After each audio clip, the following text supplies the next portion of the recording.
Sudah rahasia umum kalau Brazil selalu menghasilkan talenta berbakat di lapangan hijau. Dari era Mauro Silva hingga Casemiro, mulai sosok Dida sampai Ederson Moraes, dan tentu saja dari seorang Pele sampai kini kita mengenal Neymar, Vinicius Junior, sampai Endrick Felipe. Namun walau kata banyak orang sepak bola telah merasuk ke dalam nadi masyarakat di mana patung Kristus penebus berdiri, tapi nyatanya Brazil tidak melahirkan banyak pelatih sukses. Coba sebutkan siapa pelatih Brazil yang sukses, katakanlah di kancah Eropa. Nyaris tidak ada. Meskipun Seleção masih bisa dilatih oleh pelatih lokal.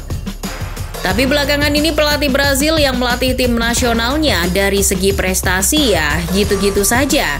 Jadi, mengapa Brazil tidak banyak menghasilkan pelatih sukses? Diakui atau tidak, sedikit pelatih dari Brazil yang merengkuh kesuksesan, terutama di benua dengan kultur sepak bola modern yang kuat seperti Eropa. Mari kita mengabsennya satu persatu. Betul bahwa Real Madrid pernah ditukangi pelatih asal Brazil, Vanderlei Luxemburgo. Namun ia hanya sebentar melatih. Berkonflik dengan para pemain dan perseteruannya dengan sang presiden membuat masanya di Santiago Bernabeu tidak sampai 1 tahun. Publik sepak bola pasti mengenal Luis Felipe Scolari. Ia sosok pelatih sukses yang mengantarkan gelar Piala Dunia kelima bagi timnas Brazil. Scolari juga sukses di level internasional kala melatih timnas Portugal.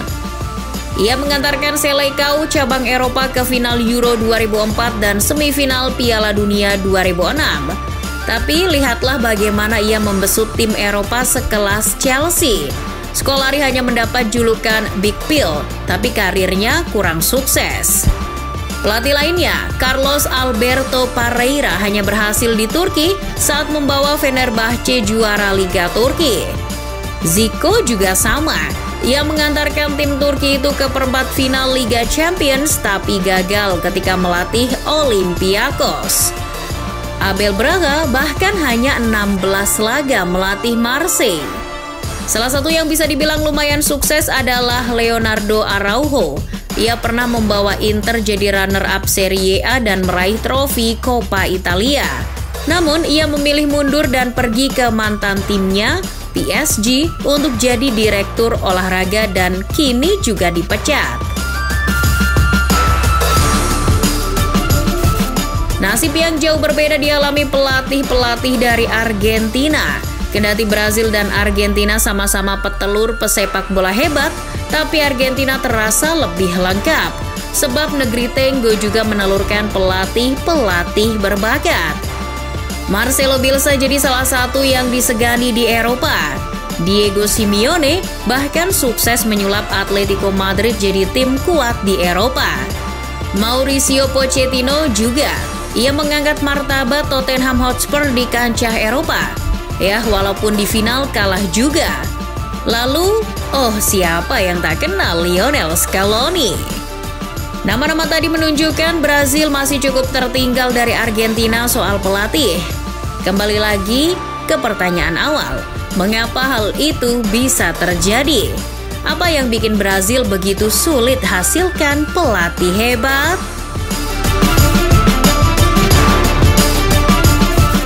Terdapat kesenjangan budaya antara Brazil dengan negara lainnya, katakanlah negara-negara Eropa. Kesenjangan inilah yang bikin pelatih Brazil sulit untuk keluar dari negaranya sendiri. Sebetulnya tidak sedikit kok pelatih yang luar biasa dari negeri Samba. Namun kehidupan mereka hanya berkutat di Liga Brazil saja.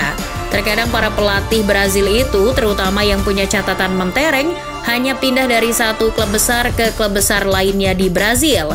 Ambil contoh Oswaldo de Oliveira. Ia menukangi hampir setiap klub besar di Brazil, Fluminense, Corinthians, Flamengo, sampai Santos.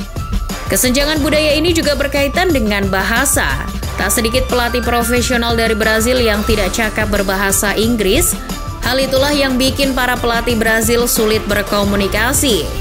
Tidak sampai di sana, perbedaan kultur sepak bola juga jadi masalah. Sepak bola Brazil sering mengandalkan kemampuan individu, sedangkan sepak bola Eropa menekankan kemampuan taktik dan reading the game.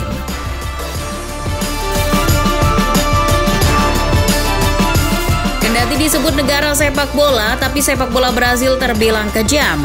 Bahkan muncul kredo yang menyebut bahwa pelaku sepak bola Brazil hidup miskin di negara sepak bola. Kekejaman sepak bola Brazil tercermin dari kompetisi liganya. Kompetisi di Brazil sangat ketat dan penuh tekanan. Hal ini bikin para pelatih lokal sulit untuk berkembang. Jangankan berkembang, untuk survive saja sulit.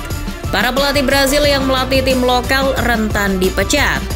Dalam sebuah studi yang dipublikasikan Business of Sport, menunjukkan selama tahun 2003 sampai 2018, rata-rata pelatih Liga Utama Brazil dipecat setelah 15 laga.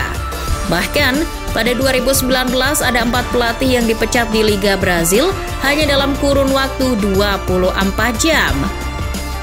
Jika tekanan dari segi kompetisi saja, barangkali sama dengan Liga Inggris. Tapi masalahnya, gaji pelatih di Brazil sangatlah sedikit. Dalam laporan ESPN, para pelatih muda di Brazil bahkan bergaji rendah. Karena tak mampu bersaing di kultur Eropa, para pelatih dari Brazil yang lumayan sukses memilih terbang ke negara Timur Tengah. Itu berkaitan dengan finansial, sebab pelatih dari Brazil bisa mempunyai gaji tinggi ketika melatih di Timur Tengah. Yang gagal bersaing di Timur Tengah, kebanyakan memilih pergi ke Asia. Maka dari itu kita kedatangan sosok seperti Jackson F. Thiago sampai Stefano Cugura.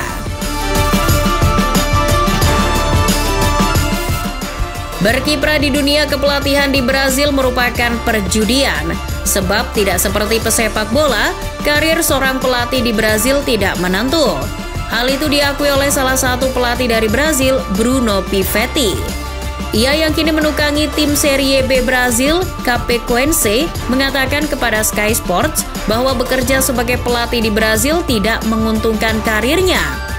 Menurutnya, manajemen klub Brazil yang toksik menghambat perkembangan karir seorang pelatih. Ada budaya mengakar di klub Brazil untuk memecat pelatih yang buruk. Ini mengarah pada situasi absurd yang terjadi karena budaya ketidaksabaran dan keyakinan yang lemah. Sudah tekanannya tinggi, gaji sedikit, pelatih Brazil juga harus mempertaruhkan kesehatannya. Seperti yang dialami pelatih Santos saat masih ada Neymar, Muricy Ramalho. Ia yang dijanjikan bakal gantikan Dunga di timnas Brazil, justru pensiun karena masalah jantung. Ujung-ujungnya profesi pelatih pun jadi tidak populer di Brazil. Lantaran tak populer, tidak banyak pelatih terkenal dari Brazil. Para pelatih dari Brazil baru akan terkenal ketika ia melatih tim nasional. Coba kalau Tite tidak melatih tim Samba, apa kita bakal mengenalnya? Naasnya lagi, para pelatih Brazil seringkali cuma jadi serep saja. Masalah lainnya muncul kalau pelatih dari Brazil sulit memperoleh lisensi kepelatihan karena kondisi ekonomi tidak mendukung. Biaya lisensi pelatih sangat tinggi. Di Eropa saja untuk mendapatkan lisensi UEFA Pro butuh duit sekitar 16.000 pounds. Sementara untuk mendapatkan lisensi AFC Pro butuh biaya sekitar 400 juta rupiah.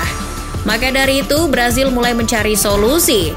Pada 2021, Federasi Sepak Bola Brazil mengeluarkan aturan baru untuk mengakhiri parade pemecatan pelatih di Brazil dengan membatasinya. Para pelatih seperti Rogério Ceni sampai Renato Gaucho diminta membuka kursus pro lisensi Akademi CBF yang sudah diakui. Harapannya bisa memenuhi kebutuhan pada pendekatan sepak bola Eropa dan dunia. Namun sampai saat ini tampaknya masih belum menemui hasilnya.